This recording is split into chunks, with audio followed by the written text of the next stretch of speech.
Greetings. This is Justin Ledford, eight-figure contractor, host of the Real Construction Owners Podcast, creator of Federal Construction University, author of Federal Construction Contracts Simplified, as well as the Adventure Retreats for Contractors.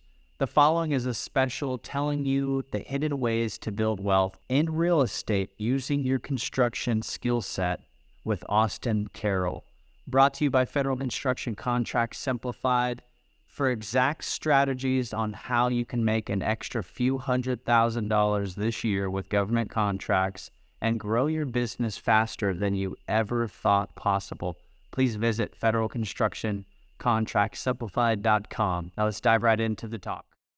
Welcome to the Real Construction Owners Podcast, where we interview real construction owners doing big things to help you go from being a stressed out operator to a thriving business owner who invests wisely, who grows their business efficiently, and becomes somebody who crushes it in their field of endeavor. Today, we have a special guest, Austin Carroll, the owner of Blue Key Development. We're going to be discussing his story. We're going to be discussing how he's does development. We're also going to be discussing how he's increased his net worth substantially using the skill sets of construction. So if you're a contractor who makes good money and you're trying to grow your business and you're trying to get out of the rat race, then you need to pay close attention to today's episode. What's up, Carol? How you doing today, bro? Hey, good. How you doing, man? Man, I'm truly blessed and I'm highly favored. Thanks for asking. I love that. So talk to me, Austin. You and I are Go Brothers, Go Abundance Brothers, which means you have to have a certain net worth and you have to do crazy adventures and you have to not only focus on business, but life and thriving. What else does that Go Abundance mean to you? Like, what has it done for you? Yeah, I mean, I think you said it right? Like, I mean, our conversation is largely about business, right?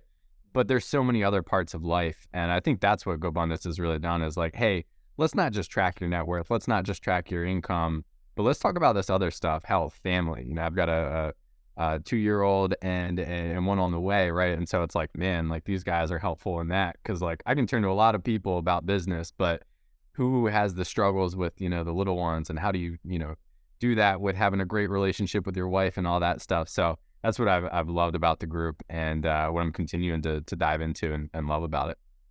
Love this. So before we get started on, you know, the goods, the nuggets, the wisdom that the contractors are listening in to learn from today, let's talk about you, your story. Walk us down the history of what led you here today and some of the lessons that brought you to here today. Yeah, absolutely. So, you know, to give you a start, we're in Baltimore, Maryland. I grew up about 45 minutes outside of the city, and a blue collar family, right? My mom was a florist. My dad owned an auto repair shop, started off just as a mechanic. And something my dad did when I was in middle school was have me work with a carpenter who was actually his shop teacher in high school. Man's name is Mr. Ed and was such a gift in my life, but really like started to take me on and say like, here's construction, here's what it looks like, here's how things go together. And we would go do all sorts of projects for different businesses, for him personally.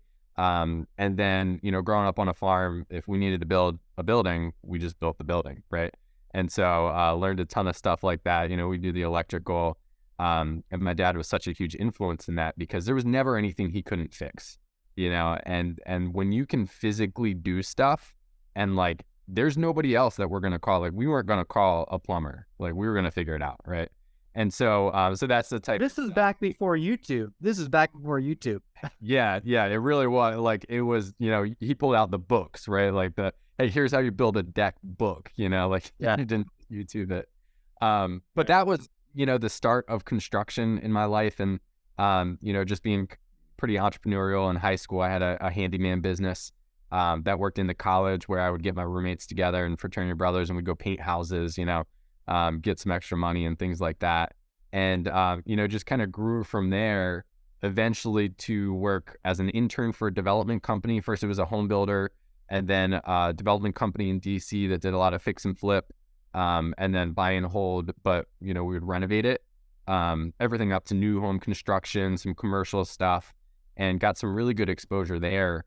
And then took that into my own business. I'm also a realtor. I have a real estate sales team in addition to our development business. And so We've done about $6 million of construction over the past 2.5 or so years. A lot of that is stuff we own. We do a little bit for some of our clients, but most of it is things that we own. And so that's been, a little bit unique. But we've really delved in, and like my responsibility has always been construction and, how do we get this stuff done on time, on budget? That's always the challenge, right? So yeah, that's a quick pass through my past and, how we got to today. So many nuggets of wisdom right there. Your dad enabled you to find a mentor. And from that mentor, he took you under your wing and you developed a skill. From that, you said you had this entrepreneurial bug and you started subcontracting out your friends and generating work while in college. And you got the taste of making money off of other people's efforts. From there, you're like, you know what? I need to become an investor because I can make money, but I'm going to have to stay in this rat race and always trying to find jobs. And you became an investor. Jim Rohn was talking to some people, Jim Rohn, who taught Tony Robbins. And the lady said, I'm a real estate professional. And he says, well, how much real estate do you own? She's like, no. I sell real estate. And Jim says, how much real estate do you own? And the light bulb went off in her mind and she said, I get it.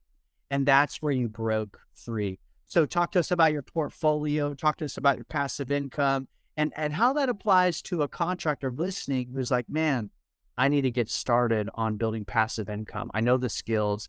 Talk to us about that. Yeah, absolutely. So our portfolio is about 60 residential units and then about 60,000 square foot of commercial. So across 3 buildings. Everything we do is a heavy value add, right? And so if we're talking about contractors, you have the absolute best strength to go in and own real estate, right? Because you can do things substantially cheaper than others. You can do it and you mark it up and you take your profit, but like you know what your profit is if you get all the rest of the pieces in line, right? Like your financing. That's probably where I see a lot of contractors fall down, is that they don't understand taxes, financing, things like that. And they're just really good at getting the stuff done, right? But I think if you can, like, I work with a couple contractors that, like, you'd be surprised. Like, one of my demo contractors was like, yeah, I own 40 houses. I'm like, you're a dude that goes and does demo, right? Like, he's just like nothing flashy, not the brightest guy, but like he just realized like, oh, I can buy these houses, right? Like I have labor, I know all these guys. And so I think it's just so important because if you get in times, like times like now, right, where like capital's a little harder, maybe you get some clients that get in over their head, they can't pay you, like whatever it is, you've always got that going. And for me, it was always building that absolute minimum for our family so that, hey, if something doesn't happen or something goes wrong, we have assets we can sell, or whatever. And I think we calculated it. It's like my net worth increases over $100,000 every year just from debt pay down, right? And so other people are paying down the debt and then increasing my net worth by $100,000 a year, right? That doesn't show up in my bank account, but man, in 5 years, 10 years, 15 years, as you start to either recapitalize those assets or sell them, wow, and really time did the heavy lifting there. So the earlier you can do it, the better, Oh, you just dropped a bomb. Like, seriously, your net worth increases by debt pay down.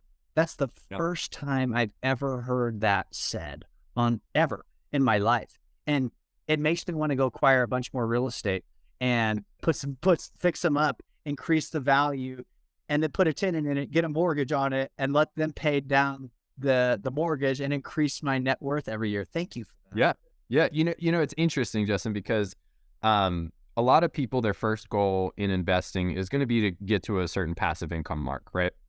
And most of the time it's, here's my expenses. I want to get to that. I want to get to, my family spends $100,000 a year. I need $100,000 in passive income so I can be free, right? And so that's step one. And then you double that, right? And it's like, okay, well, now I got 2 times what my spending is. I can comfortably increase my lifestyle, whatever it is. And like, we got to that point and the question started to be, well, what's the next thing? Because 3 times isn't really going to motivate me, right? And so I kind of like floundered with that for a while. And one of my mentors said something really smart. And I just asked him like, hey, what's your goal? Like, this man's worth tens of millions of dollars. I'm sure it's not a passive income mark anymore. And so for him, he was like, my big rocks are me hitting a certain amount of assets. And my question to him was like, why? And he's like, because as I hit those assets, then I just let time and economy and the growth do the work through principal pay down and increase in appreciation. And so like a little, like if you just want to like really quick, not do like crazy spreadsheets and stuff, most of the time you're going to pay down somewhere between 1.5% and 3% of a loan every year. And particularly if you're on the front end of that, and then it will get higher and higher as you go. So if you're like, hey, I got, $1 million worth of loans, you're going to pay down, whatever, 1.5%. Or 30,000 to 15,000 a year. Yep. Something like that. Right. And so you can start to, Yeah. We'll let the people at home do the math. Right. But Yeah. Okay. So talk to me about your mentor. His goal, once he got to a certain level, his goal was to just hit a certain amount of new assets. Can you elaborate like some more wisdom you extrapolated from him? Yeah, I mean, that's one of the big ones from him. The other one for him started to become impact. And so he kind of coined this thing called the neighborhood investment model. And it's this idea that you don't just go scatter shot buy properties, right? Like you're not like, hey, I got some in Missouri, I got some in Maryland, I got some in New York, like whatever.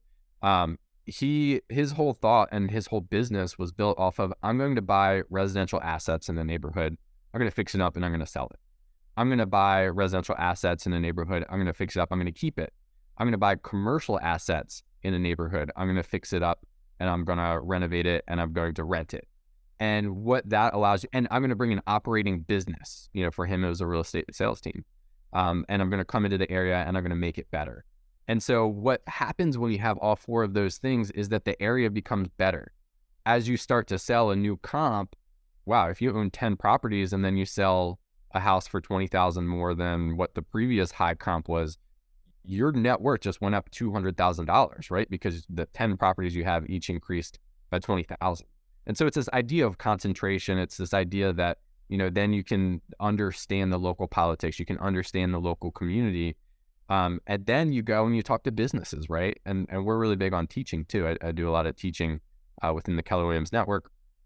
And, we teach businesses. Like one of my goals this year is to go teach businesses some of the life productivity things that we know, because a lot of businesses, including, construction people, everything, like you're not really an operator of your business.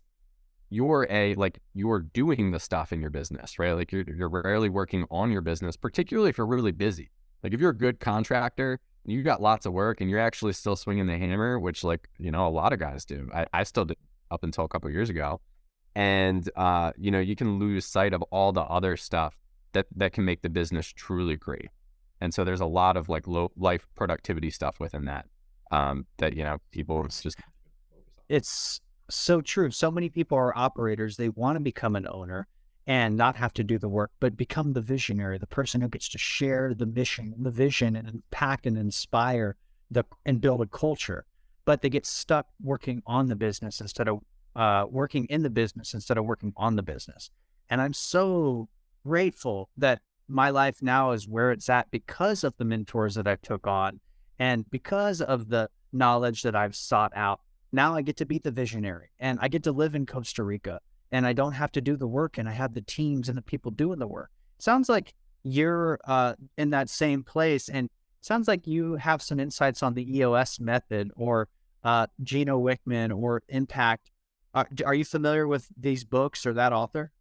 Yeah. My business coach does a lot of EOS stuff. And we're kind of like, I would say we do it not in a super great way. But we certainly have some principles from that, right? Like you go back to the beginning, like what's your mission, vision, values, belief, and perspectives, right? Like all of those things. And like, that's work that doesn't pay you right now. Like that's the hardest part as a leader, not just an owner of your business, but as a leader of your business, and like, we're still failing towards like writing that, right? Like, and it constantly changes and it's like, oh, wait, we missed this one. Or, that one's not so important, but I think a lot of that stuff, for us, it comes around rituals.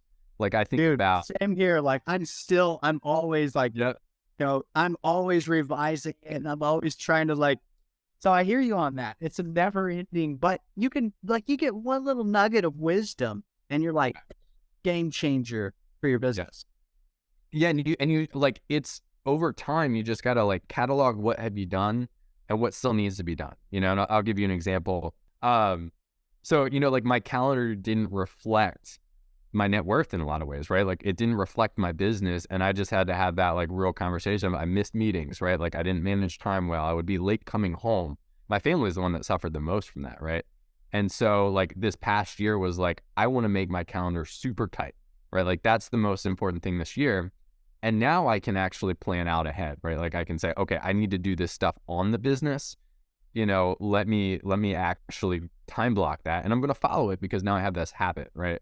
And so it's like for us, a lot of our culture comes from rituals, right? Like our Friday team meeting, our Monday one-on-one, our yearly retreat, our like what are the rituals and what are the cadences of what you do, and how do you make that into habit? Because at the end of the Can you elaborate on that? Your culture, it comes from your rituals. You have Friday team meetings. What are the other things? yeah, Friday team meetings, Monday one-on-ones, yearly retreats, and the thing that we're working on is to have longer quarterly one-on-ones with our team members. And that's really because what I realized is that in the weekly, like a lot of times it ends up being like project updates, right? Like it's a very like pipeline conversation of like, what's going on? What problems are you having? How can I help you solve them? But in reality, I think for people, how you keep people and how you keep them motivated and all of that is you actually have life conversations. You say, hey, Justin, what's a personal goal that you have that I could help you with, right? And maybe you have something that I've actually looked into that. I can give you a book, or I can connect you with somebody, or I can say, hey, here's my system, or I can just hold you accountable for it. Like, hey, I want to lose 10 pounds. Great. Like, what gym do you go to? Like, how about, maybe that's when the next time a conversation comes up, I can cover a $50, gym membership for them. And I'm going to say, hey, I go Wednesdays and Thursdays at this time if you want to join me, whatever it might be. But if I don't know that goal from having more in-depth conversations with him, and I think quarterly is probably where it needs to be, then I really don't know how to motivate him, right? Or her. I love that. So much wisdom right there in terms of contractors. If you're looking to build culture, basically, he just talked about he has a one-on-one Monday meeting. It's called the IDS, Issue, Discuss, Solution, where you figure out your issues for the week, you discuss them, and then you figure out the solution. And that keeps them on track to hit their goals. You have a Friday team meeting where people come together and there's culture, there's food, there's interaction. It's not sitting at a desk, it's community. And then you have your yearly retreat where you go out and do something fun. And you have your quarterly meetings, which are crucial. Every 90 days, you got to have those. Good for that. Now, curious about your yearly retreats. Is this, they must hit a certain number to win that, or is everybody invited? How does that work? Yeah. Right as of right now, it's everybody, right? It's more of we're working. It's not as much, fun, although we do put some fun into it. And we're not doing anything crazy, right? Like we've gone to Philly for the day. We've gone to a ski resort for 2 days. A ski resort for 3 days that's close by, all of these like little things that aren't like super expensive things. And we have a relatively small team. I guess it's like 6 or 7 of us. So, that's what, and really what I'm trying to do is I'm trying to have the bigger conversations where we want to have people help author some stuff. I mean, another big thing that I think about, and we think about this in the comp model for the stuff that we do too, but it's that, ownership is authorship, right? And so it's like people need to be a part of what we're doing and what we're creating. And then if they are a part of it, they're going to own it. And so like for our project manager, like we have a way that he can get some ownership in our bigger commercial stuff, right? We're already like separating out some ownership portions in that. So, 1 to 3%, it's not a huge percentage, but when you actually like walk that out with him of like, hey, what does that mean in 5 years? What does that mean in 10 years? And you start to get a taste of that. And I help him, be sticky too, right? Because some of our, like, if he leaves, there's a part of that where we can buy him out, and it's still advantageous to him, but he knows that we're taking care of his passive income, his wealth as well. And so like, why would he leave us? And so that also means that during the project, he's going to care a little bit more about it, right? He knows that he's only getting that if He hits timelines and budgets. He knows that like if we have a problem and we have to go in there and fix it, like he has some ownership of that. So I think that's another thing that like as much as we can, we try to get that into our culture. And that goes with everything from systems to anything else. And we try to get more of that done at our retreat where we set up, hey, here's the day, here's a work session, here's all of that stuff. Curious about some of your life productivity strategies, tactics, things that you do to be so efficient and to have your team be so efficient. Yeah. The first one I shared, which I think like if you don't have this one, like this is the most important one. It's to have some sort of system around your time. And whether that be a cadence to your week, hey, Mondays I do this, Tuesdays I do this. It can be particularly being involved in multiple businesses, like you can just get into the whirlwind of like, hey, I'm taking whatever's coming at me. And so like that is the first one. And so I color code my calendar. I have my admin tell me how many hours, like I have a document that shows how many hours I spent in each business line and my health and different things as well. So I can know how many hours did I work. That also helps solve any arguments with my wife, right? Where I'm like, I feel like I like barely worked this week. And she's like, no, you worked a lot. And then I'll be like, let's go to the calendar. Oh, you're right. I worked a lot. I'm usually wrong on that. So I think that's number one. I think one of the other big ones is alignment conversations with your spouse or anybody that's really important in your organization. For me, it's my business partner. He's been my best friend since we were like 5. And that can be an interesting dynamic because we're used to having a lot of fun together. And we complement each other in a lot of ways, visionary integrator, right? If we want to use that kind of language. And what you realize in a lot of parts of your life is that some small animosities can build up. And I think like your relationship with your spouse is one of the best ones, right? So it's like you didn't take the trash out. Well, you're not going to create an argument around it. And she might just take that trash out and you didn't even realize that was something that you missed. But if you wait and that happens, plus you're home late, plus you wore your shoes in the house, and then all of a sudden there's a big argument that comes up, and it's not really about one thing in particular, it's just whatever like pushes it over the hill. And so we do these things called, with my spouse, it's a relationship recharge. With my partner, it's a partnership recharge. So we ask each other 4 questions. And the first thing we do in that is we reflect on whatever period of time we're doing it. So for my partner, we're working on doing it monthly. So we'll reflect back, hey, what happened this month? Like, did we win? Can you tell me the 4 questions? What are the 4 questions? Yeah. So after you reflect, the first question is what you did well this week, right? And so like then the person's going to tell you, hey, these are things I appreciate about you, because there can be some weeks where that's really hard. The second one is what could you improve on this week or month, whatever the time thing is. The third one is what could I do to improve, right? So I'm reflecting and I'm saying, man, I really messed up on this, and this. And then the fourth one is less a question, more of a statement, but it's this week, this month, I felt.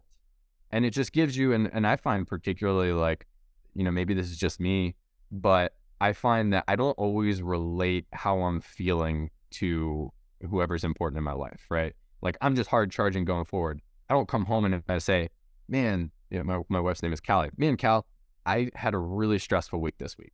I'll just come home and I'll say, hey, Emery, it's my daughter. Like, I'll just go about it. And then if I'm a little bit on edge, like she doesn't know that, right? And I don't know that she had an argument with her mom or whatever. And we're not necessarily having the time to do that. Or in the partnership, like, Will doesn't know that last night was a really bad night's sleep with my daughter or something like that. And so it just gives you this chance to say all those little things where the animosity might build up. And that's been one of the biggest gifts in my life, is to be able to have that level of communication with the important people in my life. And quite often it's not a totally business conversation. It's very personal, I love that. When do you have this conversation? What day? Yeah, we, so for my partner, we do it on a longer time basis. And so we do once a month. We're still playing around with the time, right? With kids and stuff like that. We try to do it Saturday mornings, and then we're probably going to move to Friday afternoons because we can kind of control that time, a little bit better. And And then with my wife, we aim to do it weekly as much as possible. And that's either Friday nights or Sunday mornings, depending on what the week looks like. So this is called your relationship recharge. It's a strategy that you do to reconnect and get an alignment. It's an alignment conversation. It is. You reflect back, and basically what you do is you ask 4 questions. You say, hey, what did we do? What did you do well this week? And then you let them talk. And then you tell them, hey, these are the things I appreciate about ... And then from there, the next one is, what could you improve upon? And then you let them talk, and you give any feedback, or you just let them talk. And then the next one is, what did I do well this week? And then they tell you whatever you did well this week. And then from there, you say, this week I felt, and then you just share what you felt. And you can do that in business. You can do that with your kids. You can do that with your wives. And this right here gets that person, that team, that partner in alignment. If I had a bam, bam, bam, bam, bam button, I would have pushed it right now. And the big realization for me was that I could do that in business, not just in my relationship, right? Like, it was working so well in our relationship that it was like, wait, like, same thing happens with my business partner, right? Like, hey, I put a little bit more capital in than you, and, like, this is how I feel about that, or, like, whatever. And I think the other setup to that before you do that is you have to understand what that person's level of taking criticism is. And you have to because if you, and you have to also give it gently, right? You have to understand who you're talking with. Like, somebody can give me some really harsh criticism, and I'm cool with it, right? Like, I'm not an alarmist. I understand that. I probably take that better than if somebody tries to sugarcoat it, but other people are like, hey, make sure you really go at it timidly. But you can't have that conversation if the person isn't willing to get feedback. Because a lot of times that's where a lot of the growth comes from. And those can turn into hours-long conversation if there's some real stuff going on. So, how old are your kiddos? 2 and 1 on the way. So we'll have one in late July, early August. So, and I'm going to invite you out to Costa Rica. I'll take a few days off. Bring your lady. We got a cabin right next to us, and I will show you personally a good time. And my wife will connect with yours, and our kids, they're same age, so it'll be perfect. Man. That's exciting. I would love to. Yeah, that's awesome. Get out of the snow, come to endless summers, tropical fruits, beautiful scenery, incredible waves, epic adventures daily. I mean, the list goes on. So that leads me to the next topic, the passive income. People are like, wow, 60 doors, how incredible. You use financing. Talk to us about what your note is versus what you're collecting, and what the spread is. Yeah. I'm still relatively young, right? I just turned 30. And so our portfolio... We didn't go. 60 doors at 30? Yeah. Thank you. Great mentors and and some challenges, right? So we're certainly a little bit higher on the debt side, so we're taking as much leverage as we can.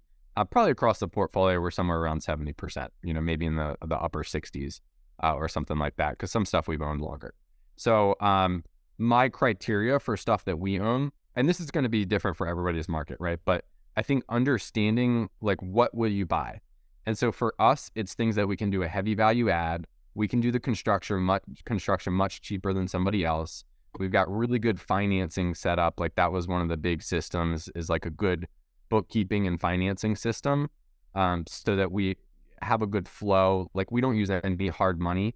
We raise all private capital. So we have a bunch of people, probably have a little over $1 million, that is just money that we pay interest on every month, and then we buy everything in cash. We renovate it. We just use that as our cash to kind of do stuff with.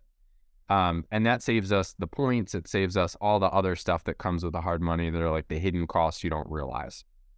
So smart. So you're buying anything you can value add. You're buying it to where you own it, and you're using OPM, other people's money. You're basically saying, hey, investor, I need 200 grand, and I'm going to give you 10%, 220 grand back in this amount of time. And you're also paying them a monthly note or something. Can you elaborate how you raise private capital, the terms? Because that's something I've never done. Normally, if I need money, I'll just pound the phone and say, hey, I need 250 grand, and I'm going to give you 250 grand plus 10%. So an additional 25% once, 60 days or 90 days later. Yeah. So for us, it started, I think it's important to see how it started because that was a gift in of itself. So we had a portfolio. This was one of our first deals. We had a portfolio we could buy. It was 11 units, scattered site portfolio, 5 different properties. And we had a banking relationship that would do 75% of this. And this was when I was like 23, probably. Didn't have a lot of cash, right? Like I didn't start this with $1 million or anything. I started with probably like 30 grand. And so, okay, we needed to come up with that delta right there. And so we went and we just raised 25% because we knew this portfolio, we were buying it for $425,000. We knew with very minimal work, it was worth like $700,000. We just found somebody that had pain in their life. They wanted to go move to Florida and they had to get rid of all of these. And so, so we came in there and we were like, this is a slam dunk deal, but we just don't have the cash. And so at that time we even paid some people 20% interest, right? It was deferred note. It was 6 months. And we knew that we could execute on that. And so over time, what that made us realize is that it wasn't that hard, right? It forced us to make that first ask. It forced us to figure out how we're going to do this. And so a couple of things came out of that. One, we didn't want to record it against the property. Reason being, there's additional costs that come with that, right? You got to pay the lawyer to draft that. You got to record it. In Maryland, we have recording fees. So, there's another couple percent on top of that. And so we realized if we're going to do that, we're just going to go use hard money. So that's the first thing is it's personally guaranteed promissory notes. The second was, it was just people would surprise you, right? Like I would ask some of my fraternity brothers, like, hey, like, do you want to lend, And people that I didn't think would have 50 grand had 50 grand. And they said, yeah, I would love to, right? Like I trust you. I see what you're doing. I want to be a part of it. And so that was the second thing is like not being discriminatory in who you're asking because people will surprise you. And then the third one is just realizing how easy it can be. And I built it on a whiteboard the other day for somebody. And I was just showing them, hey, and so we pay 9% interest. We paid on monthly. So we have a whole system that's set up on the first of the month. It all goes out to them, all the probably 30 different lenders we have. It gets direct deposited into their bank, no questions. When a year comes or whatever the length of our note is, we re-up it usually. And we worked our way down to 9% paid on a monthly basis. So that's kind of how we do it. And over time that's expanded. And I really I drew it out because it's use hard money. You're going to pay points on top of a percentage. So even if we're getting hard money at 9%, we're going to probably pay 2 points, which is another 2% of the loan amount in a fee. Then they don't usually tell you about this, but you're going to pay their attorneys to draft it, right? Anywhere from $1,000 to $2,500. Then you're going to pay the title company to record it. And then in Maryland, we have recording costs, right? So you start to add up all these costs, and particularly on lower priced properties, it would really eat away your return. And so that's where we said, it's the difference of almost double sometimes, depending on the price point of the house. So anyways, that was really what we got to, and then just worked that out. Wow. Can you share that with me? Obviously opt out, whatever you need to opt out, because I'm at the point in my life where I know I can do more, I can acquire more, and listening to all these Go Abundance brothers, I'm just like, damn, I need to get up the game, man. I'm not a champion. I'm not at 10 million net worth, but I'm, right around halfway there. And I'd like to just do what you're doing, which is use other people's money, and they win, they get paid, and we win because we get the asset. So it's a win-win. It's being creative. It's collaborating. It's teaming up. The way I've always done it is I found a foreclosure and I just pounded the phone and I need 300 grand. Who do you know who has it? Okay. Your uncle. Okay. What's his number? All right. Go and call the uncle. Hey, Ingram referred me to you. He said that you might have 280 grand and 20 grand for renovation. And I'll have you all your money back in 90 days. It'll be personal guaranteed. You'll own the home. And then boom, a guy flies in and gives me literally a duffel bag full of money. That's happened. God is my witness. God is my witness. That has actually happened. He was in the marijuana business out of California. But the washer, you're the one that washed that money. Yeah, I don't do business with the guy. That was literally 15 years ago. But and then ever since that, I was like, all right, I'm just gonna go make good money and fund my own deals. But I would like to know how this works. So I'd love to elaborate more and have future conversations with you. Yeah. The idea promissory note versus a mortgage. Like that's the big difference that most people don't understand the difference between them. And then you're going to have to explain that to your people too, of like, hey, like like this is off of me. It's personally guaranteed for us by the LLC. So it owns, $15 million worth of assets or whatever. So it's like, it's basically more than just the property that you're tied to. So there's some nuances around it, but yeah, happy to share. Love that. And so you're paying out this much in mortgages or promissory notes, but you're collecting this much in rents. Could you share so we can share a vision of what is possible for our contractors? Yeah, absolutely. So in our buy, here's what our stuff is. We have like certain parameters, right? And so my minimum parameter, and we're doing more at scale. So I want to make sure we're making $300 per door per month. And that's after we factor in like all of the other stuff. So vacancy is factored in, repairs are factored in, capital expenditures, capital is factored in. So in reality, we're probably closer to, $600 or $700 of profit each month on each property. That's great. Then, you're going to have and because we renovate everything, like I know my capital expenditures aren't hidden for like 5 years, as long as I do a good job, right? So, so that's the other beauty of it. So if we look at, like where we're at as like a portfolio, I think our latest is like somewhere in the 500K or so that the portfolio is making in passive income. And so, Good for you. our commercial assets, one of the big realizations for me, and one of the big things that happened at the beginning of COVID was some opportunities came across our plate, and we had a different view of what COVID might mean. And so we bought an office building. It came our way. It was discounted. Like I kept racking my brain of like, what am I missing here? This looks like a great deal. And we bought a property for 1.5 million, put about 350K into it, and then it's worth 2.5 million. Less than a year later, we took the income from 13,000 a month to 23,000 a month. And so, that was like a big game changer. So then we bought another one, right? Our landscaper knew the office building next door was looking to sell, and they were just bad managers, right? Like they didn't have a good taste in build outs either. So like we do a lot of our commercial build outs first, and then we tweak when a tenant comes in, which is like not normal in the commercial community. But we like also took larger footprints and we made them smaller. Right? Because our thesis was that lawyer that's working from home also has kids and doesn't want them barging in. And so eventually they're going to say, I need like a 600 to 900 square foot space that maybe I can put, maybe I hire an admin and it's like a small business, right? But I don't want to run it out of my home anymore. People got that fatigue. And so that was like our thesis. Turns out we were pretty right in that. So, like that was the building and like that added significant amounts to our income from there.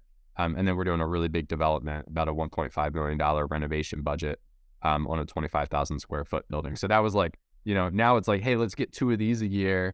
Let's do 15 single families or small multifamilies, and we can easily scale that way.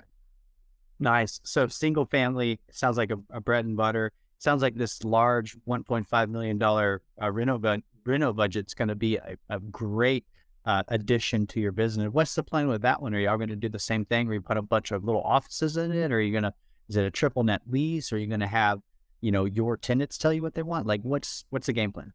Yeah, the beauty of that one is we kind of had a vision for it in the beginning. And so it's going to be a co-working space that comes in.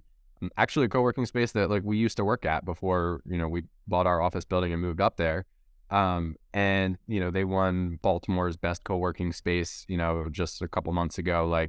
And we knew that owner pretty well, and we came in and we said, hey, here's the vision, right? And it's got an awesome footprint for that. And so he was like, cool. Like originally we were going to put a coffee shop in the front, do some sort of office. It's got a big banquet hall in it as well. It's what it was originally built for years and years ago, and it's just gone through all these weird iterations. And then it's got a full basement that used to be, I say basement, but it's lower level. It's walk out on one level. It's got garage doors that come up for deliveries and stuff. So that it'll end up just being 2 spaces. It'll be the upstairs co-working space. It'll be the downstairs, whatever goes in there. It can be light manufacturing. It could be catering, which is what it used to be. It has these huge walk-in refrigerators and freezers and stuff like that. So we'll see what ends up going downstairs. It could be, the co-working guy also maybe wants to do co-warehousing, where it goes in there and he basically makes storage down there. So, that's the idea right now. And he's on board. We're working on the final terms.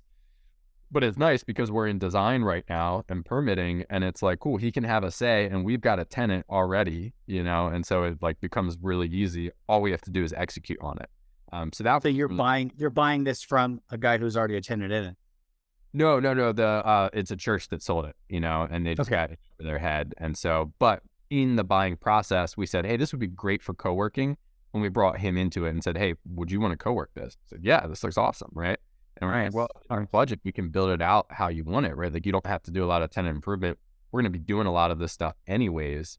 So let's bring you into it. And so he's been a part of the design process.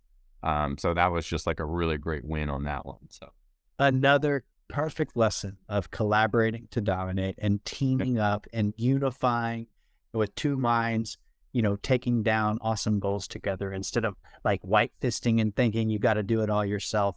I absolutely love that. Austin, what's a resource you could share to our contractors listening in who want to become better at investing or, learn creative financing or just like get in the game?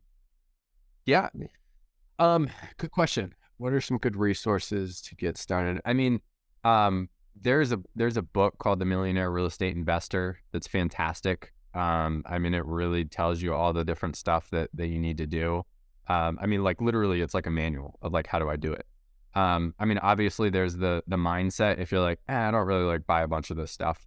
Rich Dad Poor Dad is a great one, right? I'm sure that's been said on this one a lot, but like that gets you thinking like, oh wait, like how can I make this stuff work for me versus just my income, right? So I mean, those are the two like big books. There's a community I'm a part of. A guy named Brett Tanner runs it. It's called Be Wealthy. Does some fantastic stuff in it. You can just Google it. Be Wealthy Community, Brett Tanner. Gosh, what else? Dude, that's great. The Millionaire Next Door, first person to say that on my podcast. That's such a great book, by the way. It got me thinking differently. Austin, you came and delivered the goods today. Austin Carroll, out of Maryland, the owner of Blue Key Development. If somebody wants to get a hold of you, reach out to you, learn from you, maybe do a deal with you, how can they connect with you? Yeah, you can check me out on Instagram, Austin Carroll RE for real estate, and Carroll has 2 R's and 2 L's, so Austin Carroll RE. Or also feel free to shoot me an email. It's acarroll@kw.com.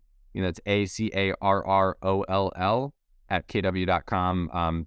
Happy to respond to anybody that wants to chat or anything like that. Thanks for being on the Real Construction Owners podcast today, Austin. Absolutely, man. I'm going to hold you to the Costa Rica trip. Let's go. All right, guys, I hope you enjoyed this special episode brought to you by Federal Construction Contract Simplified, the book. If you found this episode helpful, please like and subscribe and tell me where you're listening in and what type of contractor you are in the comments down below. And support my vision by getting my latest book, Federal Construction Contract Simplified.com. I look forward to reconnecting with you soon.